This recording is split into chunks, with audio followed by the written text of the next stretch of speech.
জীবন চলার পথ সহজ নয়, এটাকে সহজ করে নিতে হয়। কখনো সবর করে, কখনো ক্ষমা করে, কখনো অন্যকে ইগনোর করে, কখনো দোয়া করে, আবার কখনো আল্লাহর উপর তাওয়াক্কুল করে। হ্যালো এভরিওয়ান, আসসালামু আলাইকুম। সবাই কেমন আছেন? আশা করছি সবাই খুব ভালো আছেন। আমি আলহামদুলিল্লাহ ভালো আছি। এই তো চলে আসলাম আরেকটি নতুন ব্লগ নিয়ে। আশা করছি সবাই একটা লাইক দিয়ে শুরু থেকে শেষ পর্যন্ত দেখবেন। প্রতিদিনের মতো সকালের নাস্তা থেকে ব্লগটি শুরু করছি। আজকে সকালে নাস্তার জন্য আলু ভাজি করছি, সুজির হালুয়া করব আর রুটি বানাবো। আলু ভাজিটা আমি পাশের চুলায় বসিয়ে এই চুলায় সুজি রান্না করে নিচ্ছি। তেলের উপর আমি দারচিনি আর এলাচ দিয়ে দিলাম, তারপর সুজি দিয়ে কিছুক্ষণ ভেজে নিয়েছি। এখন পরিমাণ মতো পানি দিয়ে দিলাম, একটুখানি লবণ আর পরিমাণ মতো চিনি দিয়ে দিলাম। লাস্ট পর্যায়ে আমি 1 চা চামচ ঘি দিয়ে দিলাম। এতে তৈরি হয়ে গেল মজাদার সুজির হালুয়া। এখন রুটিগুলোকে সেঁকে নিব। রুটি ভাজতেছি আর দেখি যে গ্যাসটা কমে যাচ্ছে। ইদানিং আবার গ্যাসের প্রবলেম দেখা দিচ্ছে। তো কি আর করার, অনেক কষ্ট করে রুটিগুলোকে সেঁকে নিয়েছি। তারপর সবাইকে খাবার দিয়ে দিলাম। এখন আমি খেতে বসেছি। আলহামদুলিল্লাহ, নাস্তাটা খুব মজা করে করলাম। খেতে তো বেশি সময় লাগে না, কিন্তু এগুলো রান্না করে আনতেই তো অনেকটা টাইম লাগে। তারপর আপনাদের ভাইয়া বাইরে গিয়েছিল, দেখেন কত কচি দেখে পেয়ারা নিয়ে এসেছে। পেয়ারাটা আমাদের ঘরে সবসময় থাকে, কারণ আমার ছোট ছেলে খুবই পছন্দ করে। আর 2টা পেঁপে এনেছে। তো একটা বড় সাইজের পেয়ারা আমি ধুয়ে নিয়েছি, এখন কেটে দিব। আর পেয়ারাটা খুবই মজার ছিল, খুবই মিষ্টি ছিল। সবসময় এত তাজা পেয়ারা কিন্তু পাওয়া যায় না, আজকের পেয়ারাটা খুবই তাজা ছিল। আর আমাদের ইয়াসিন বাবু তো খুবই খুশি পেয়ারা দেখে। যখনই পেয়ারা আনা হয় তখনই সে অনেক খুশি হয়ে যায়। ছোট একটা কচি লাউ এনেছে, লাউটাকে কেটে নিয়েছি, চিংড়ি মাছ দিয়ে রান্না করব। তেলের উপর পেঁয়াজ কুচি দিয়ে দিলাম, তারপর চিংড়ি মাছ দিয়ে দিচ্ছি। পেঁয়াজটা হালকা ভাজার পর এখানে দিয়ে দিচ্ছি হলুদ, মরিচ, ধনিয়ার গুঁড়া, জিরার গুঁড়া, পরিমাণ মতো লবণ। তারপর পানি দিয়ে দিচ্ছি।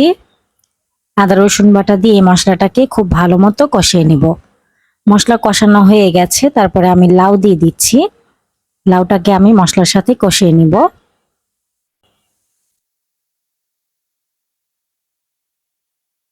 লাউটা কিন্তু কষাতে কষাতেই গলে গিয়েছে। এখন আমি পরিমাণ মতো ঝোলের জন্য পানি দিয়ে দিলাম। কয়েকটা ফালি করা কাঁচামরিচ দিয়ে দিলাম। ডালের বড়া বানাবো, খেসারির ডালের বড়া। তো এখানে আমি পেঁয়াজ কুচি, ধনিয়া পাতা কুচি, কাঁচামরিচ কুচি, আদা রসুন বাটা, পরিমাণ মতো লবণ, হলুদ, মরিচ, ধনিয়ার গুঁড়া, জিরার গুঁড়া দিয়ে ভালো মতো মিক্সড করে নিচ্ছি। ধনিয়া পাতাটাও কিন্তু খুবই ভালো, ফ্রেশ ধনিয়া পাতা, খুব সুন্দর ঘ্রাণ আসে এখনকার ধনিয়া পাতাগুলো। আগে কিন্তু সারা বছর ধনিয়া পাতা পাওয়া যেত না, তবে এখনকার ধনিয়া পাতাগুলো সারা বছরই পাওয়া যায়। তো এই যে লাউ রান্নাটা হয়ে গেছে, শেষ পর্যায়ে আমি ধনিয়া পাতা কুচি দিয়ে দিলাম। লাউ যদি কচি হয় তাহলে কিন্তু কষানোর সাথে সাথেই গলে যায়। আর কচি লাউ কিন্তু খেতে খুব মজা লাগে, মিষ্টি মিষ্টি লাগে।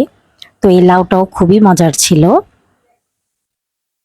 এখন আমি ডালের বড়াগুলো ভেজে নিব। আপনাদের ভাইয়া একটু বাইরে যাবে, তো তাই ওনাকে বড়া ভেজে লাউ তরকারি দিয়ে ভাত দিয়ে দিব। আর কই মাছ ভুনা করব। কই মাছ ভুনা আমি একটু পরেই করব, নামাজটা পড়ে আসি, জোহরের নামাজ। গ্যাস তো থাকে না, এই জন্য রান্নাটা লেট হয়ে যায়। তো আমি নামাজ কালাম পড়ে আবার চলে আসলাম কই মাছ রান্না করতে। কই মাছগুলোকে আমি মশলা মাখিয়ে গিয়েছিলাম, এখন হালকা করে ভেজে নিচ্ছি। সবগুলো মাছগুলো ভাজা হয়ে গেছে, এখন উঠিয়ে নিচ্ছি। সেই তেলেই আমি পেঁয়াজ কুচি দিয়ে দিলাম। পেঁয়াজটা হালকা ভাজার পর এখানে দিয়ে দিচ্ছি হলুদ, মরিচ, ধনিয়ার গুঁড়া, জিরার গুঁড়া। তারপর পানি দিয়ে দিলাম। আদা রসুন বাটা, পরিমাণ মতো লবণ দিয়ে মশলাটাকে খুব ভালো মতো কষিয়ে নেব। মশলা কষানো হয়ে গেছে, তারপর আমি টমেটো দিয়ে দিলাম আর একটু পানি দিয়ে দিলাম টমেটোটা সেদ্ধ হওয়ার জন্য। টমেটোটা সেদ্ধ হয়ে গেছে, এখন আমি ভেজে রাখা মাছ দিয়ে দিচ্ছি। মাছ দেওয়ার পর আমি ঝোলের জন্য পানি দিয়েছি। আর লাস্ট পর্যায়ে আমি ধনিয়া পাতা কুচি দিয়ে দিলাম। এই তো কই মাছ ভুনা হয়ে গেছে। দেশি কই মাছ তো খেতে খুবই মজা লেগেছিল। তারপর খাবার খেতে বসলাম। গরম ভাত দিয়ে বড়া দিয়ে খেতে কিন্তু খুবই মজা লাগে। আমাদের ঘরের সবাই তো খুব পছন্দ করে, তাই মাঝে মাঝে আমি বড়া বানাই।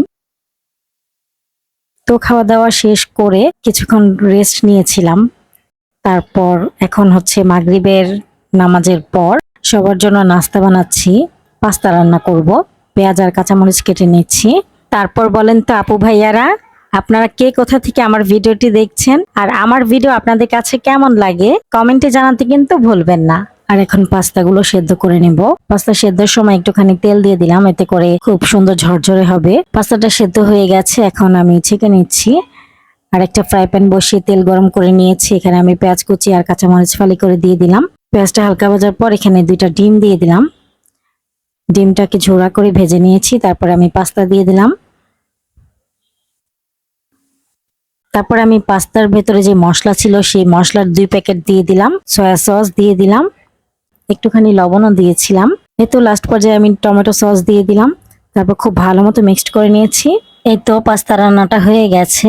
বেশি কিছু উপকরণ দেইনি, তারপরও কিন্তু খুব মজা লাগে এই পাস্তাটা।